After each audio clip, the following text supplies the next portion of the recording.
And the more that your consciousness starts to come out of this dream, the more alone you feel.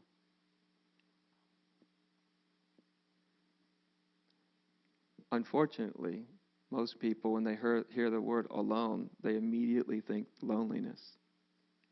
But aloneness has nothing to do with loneliness. Or the Buddha. Buddha was someone who was also extraordinarily alone. Not lonely at all. Not even the little bit lonely. Probably the least lonely person on the planet. But alone, probably the most alone person on the planet. Very alone.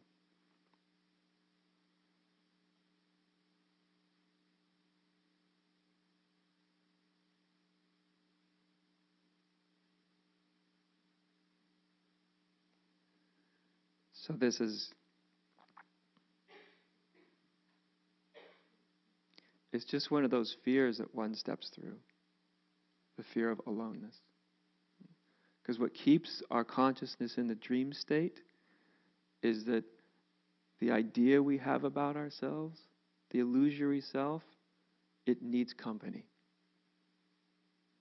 It needs all of our illusions. Our illusions need company. Whether it's the illusion about yourself, the illusion about the world, the illusion about whatever it is, it needs company to sustain itself. Do you know? That's why you take someone, put them in a room by themselves for a week with no TV, no book, no nothing to do. Most people will go half nuts.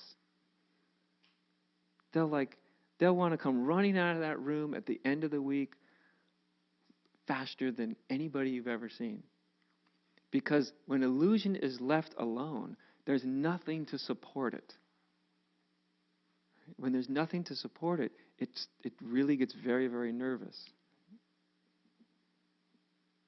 Really, that's what meditation, done correctly, is a way to enter your aloneness.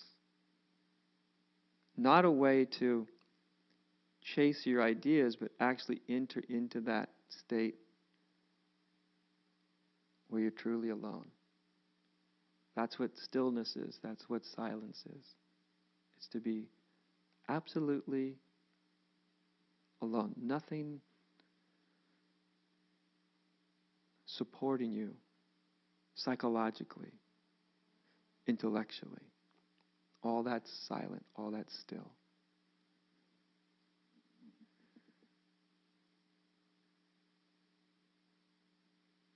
And if you can withstand that purely for even a moment is actually enough. It doesn't take many moments, even a moment of just entering into your absolute aloneness is quite enough.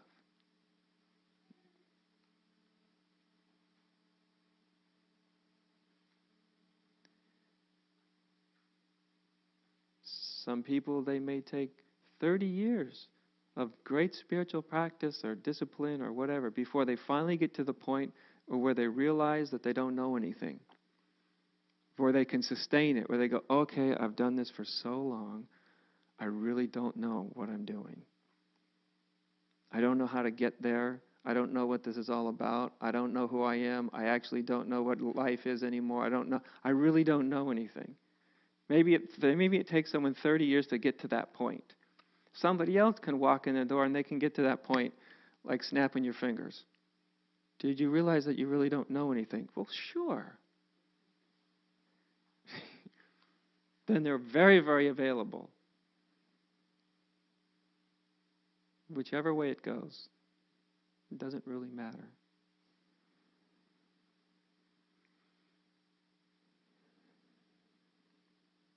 But truly, that's all it takes, is to enter into your aloneness for one moment. That's the paradox. You enter into your aloneness, and what you realize is your absolute intimacy with all things. Odd, isn't it? We wouldn't imagine that if we entered into our absolute aloneness, the last place most human beings want to end up, if you really enter into that fully for one moment, then you realize your absolute intimacy. One of the ways the great Zen master Dogen described enlightenment was intimacy with the 10,000 things. 10,000 things means everything, right? Because that's what oneness is. People think like oneness is this idea. Oneness isn't experiencing an absolute intimacy with existence, with life. It's a very, very deep, intimate thing to experience that what's over there isn't separate from what's here. It's not just an idea of non-separation or oneness. It's actually an experience of deep affinity. It's to even to see the person next to you and experience this deep, deep, deep affinity. An intimacy that's so deep that you actually know that essentially you are identical.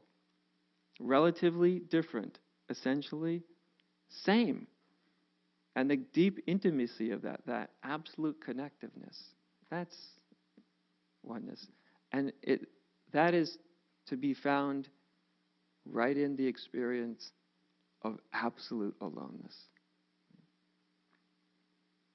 Just for a moment. Just for a moment.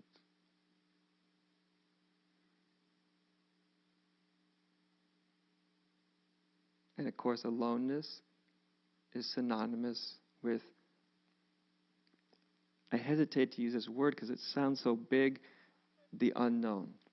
In aloneness, you can't enter your aloneness and enter into it with all your knowledge. Does that make sense? You know, it's easier for the camel to pass through the eye of a needle than a rich man to get into heaven. It's that kind of thing. Right? You don't get in with all your knowledge. Right? Does that make sense? You don't get in. It strips it all away. Or you just let it go. It's a lot easier to let it go than have it stripped. Take it from me. Much easier to let it go than have it stripped. I would definitely go the letting go route if you can. Right? But this is exactly what happened to someone like the Buddha. You know, he did everything, just like people today. He wandered around the country and left his family and his poor children in the middle of the night without saying goodbye. Went off his way and became a spiritual wanderer, an ascetic.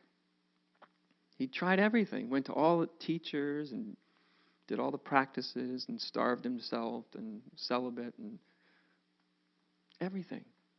Until after many years of this, he ended up the side of a river, starving to death, despondent, tired, on the point of death. And for someone like him, it took him that far to get pushed that far, to get that tired, that despondent, that fed up, to where he'd done it all and he ends up at this river, starving to death. Literally to death, you know. This might be my last hour or two in existence. Until, you know, a woman comes. Funny how often wisdom often comes in through the women, isn't it? A woman comes and, you know, looks and says, you know, I don't know, this isn't probably in the scriptures because they're more poetic, but probably said something like, for Pete's sake, what are you doing? You're starving. Here, eat this. Eat this. And of course, he wasn't supposed to take it, you see, because it was from a woman. He wasn't even supposed to be looking at women, much less taking anything that a woman had ever put their hands on. But now he's so despondent, so torn down, so beat up, so tired, so starved, so despondent. It hasn't worked out. It's ended up, all of his spiritual search has ended up with him at the side of that river, dying. Okay. Now I'll take the food from the woman. I'll drink the milk even that she gave me.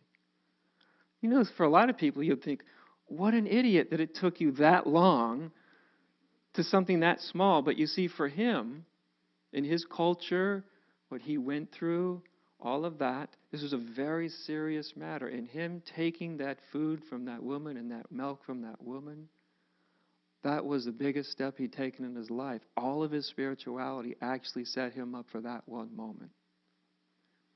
Everybody focuses on the Bodhi tree.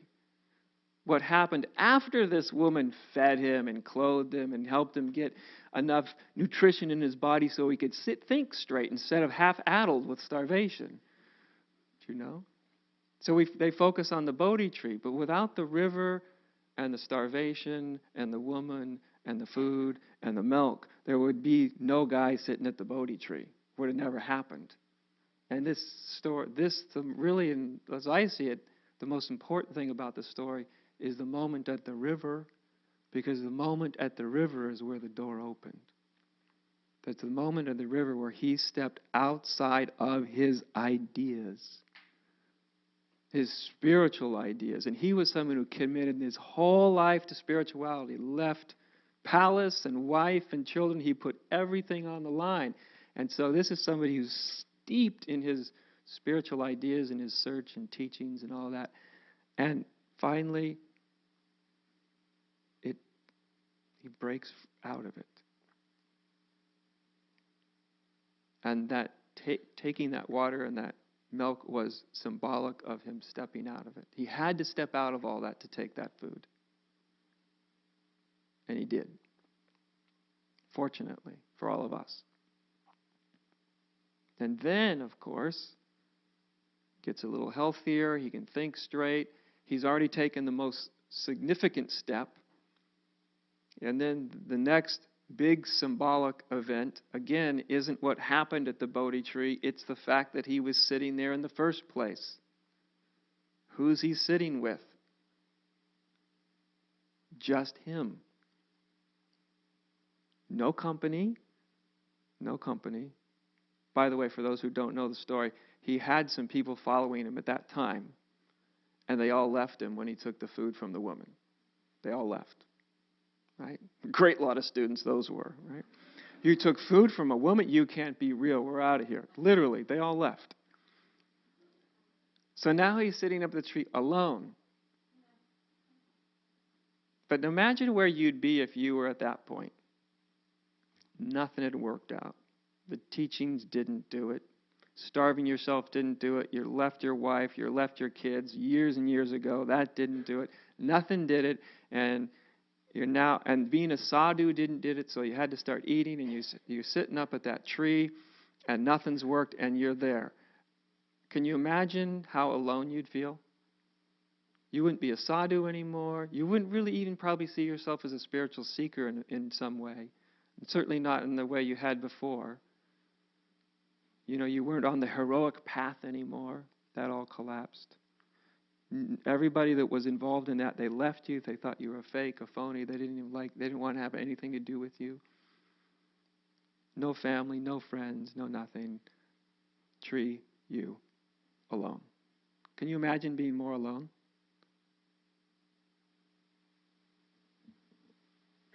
All of that, just so he could sit at that tree and actually be alone. Beyond the ideas, beyond the beliefs, beyond the opinions, all of that, all of it stripped away.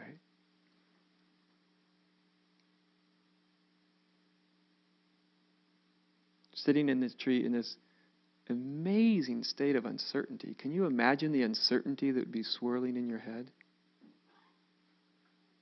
Nothing's worked. And sitting there.